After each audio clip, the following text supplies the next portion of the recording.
अब रूस को बर्बाद करने के लिए G7 और यूरोपियन यूनियन ने उसके तेल कारोबार पर ही प्रतिबंध लगाया। लेकिन रूस ने इस प्रतिबंध से बचने के लिए एक नया तरीका निकाला है और उसको कहा जाता है डार्क फ्लीट या शैडो फ्लीट। रूस इस फ्लीट के जरिए दुनिया भर में अपना कब्जा तेल, डीजल और पेट्रोल बेचकर कर रहा है। इसके साथ ही बाल्टिक सागर में पूरे यूरोप के लिए ये शैडो फ्लीट खतरा बन गई है। देखिए पुतिन की शैडो रणनीति आखिर है क्या और कैसे तेल ले जाने वाले टैंकर्स का सैन्य इस्तेमाल किया जा रहा है और क्यों ये यूरोप के लिए खतरा बनते जा रहे हैं।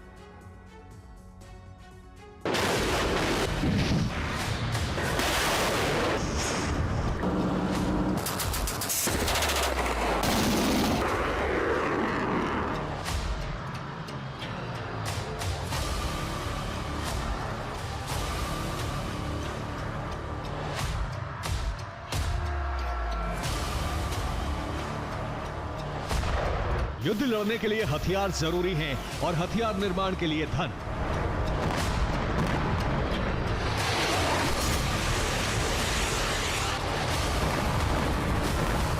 रूस की अर्थव्यवस्था को चौपट करने और उसकी आमदनी घटाने के लिए G7 EU ने उसके कच्चे तेल निर्यात पर प्रतिबंध लगा दिए।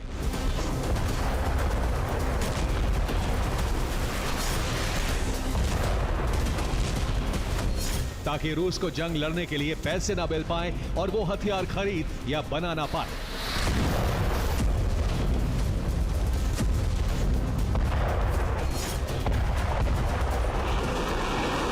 लेकिन सितंबर 2022 से जारी प्रतिबंधों के बावजूद न रूसी सेना की आक्रामकता कम हुई है और न ही रूसी मिसाइलों का प्रोडक्शन रुका है, बल्कि बढ़ गया है और यूक्रेन पर लगातार हमले भी जारी हैं।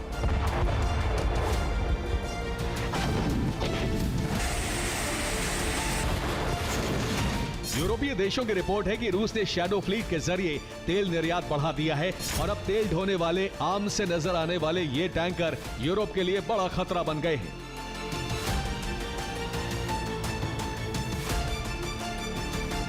दरअसल शैडो फ्लीट अमेरिकी प्रतिबंधों से बचने के लिए तैयार की गई है।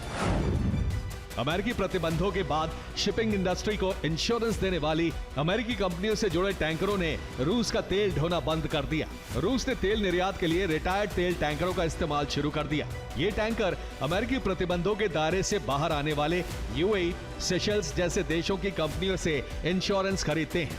पुराने पड़ चुके इन तेल टैंकरों के दुर्घटनाग्रस्त होने का खतरा रहता है। 18 साल पुराने हो चुके टैंकर शिप से तेल नहीं ढोया जाता। रूस ने तेल निर्यात के लिए 18 साल पुराने हो चुके तेल टैंकर शिप की शैडो फ्लीट बना दी है।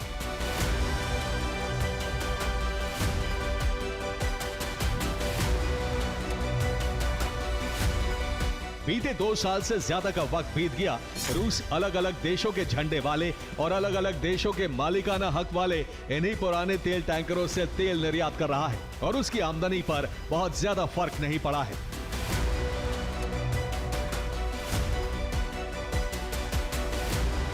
लेकिन बाल्टिक सागर में अब इन पुराने तेल टैंकरों का सैन्य इस्तेमाल करके रूस ने पूरे यूरोप को खतरे में डाल दिया है।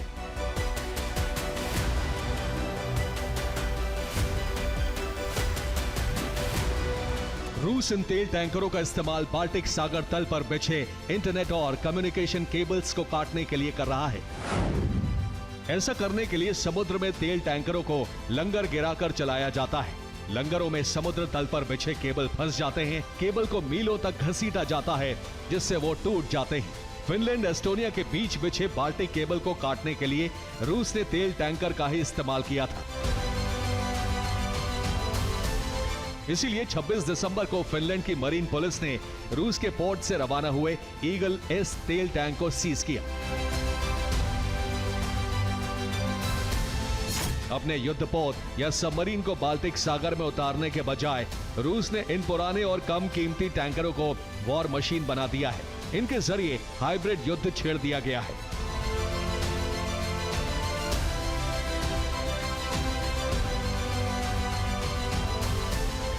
बाल्टिक सागर में इन जहाजों के जरिए सबोटाज हमले किए जा रहे हैं। बाल्टिक सागर में रूस के तेल टैंकर अंतर्राष्ट्रीय समुद्री सीमाओं में फेरबदल कर रहे हैं। समुद्री सीमा की मार्किंग करने वाले बाई भी रूसी तेल टैंकर हटा रहे हैं।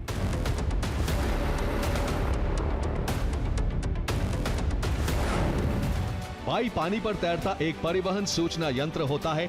इससे जल क्षेत्र में सीमा की मार्किंग की जाती है। सेफ वाटर जोन मार्क किए जाते हैं। इसके साथ ही नावों को संकेत दिए जाते हैं। तेल टैंकरों के साथ साथ रूसी सेना ने भी बाल्टिक में नेटो जहाजों को टारगेट करना शुरू कर दिया है।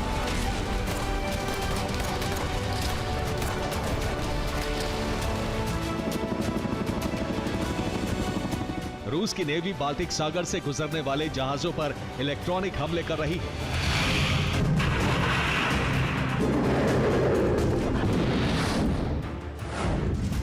इलेक्ट्रॉनिक सिग्नल से मोबाइल कम्युनिकेशन ठप किया जा रहा है। साथ ही शिप ट्रैकिंग सिस्टम पर हमले किए जा रहे हैं, जिससे बाल्टिक सागर में जल परिवहन बाधित हो रहा है।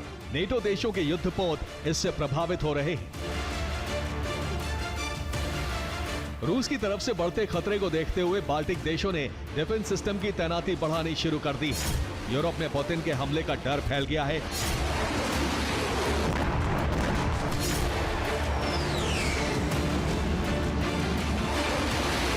फिनलैंड के विदेश मंत्रालय ने कहा है कि रूस अंडर सी केबल्स के लिए सबसे बड़ा खतरा है।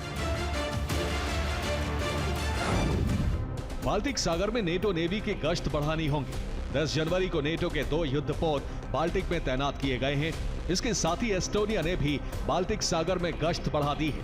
नेटो ने 200 से ज्यादा छोटे शिप गश्त के लिए तैयार करने का लक्ष्य रखा है।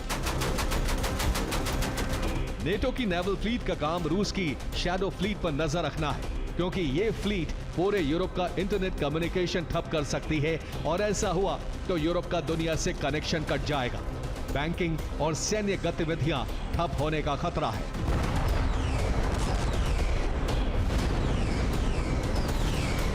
Bureau report, TV9 Bharatvarsh.